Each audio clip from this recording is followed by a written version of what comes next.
He dropped a racist Obama video and detonated his own party's nerves. Republicans in Ohio finally snapped, calling it a line he wasn't supposed to cross.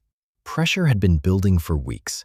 Clashes over loyalty tests, demands for total alignment, no space for hesitation. Then, Trump escalated. The video wasn't random. It was a status swing meant to reassert dominance.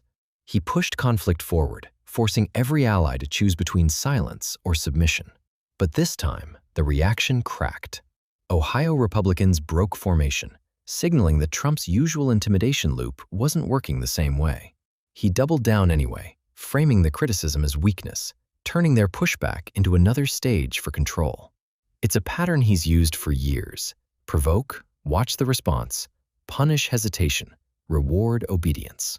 And this moment exposed the tension between his need for total loyalty and the limits of what his own coalition will tolerate. So what is this?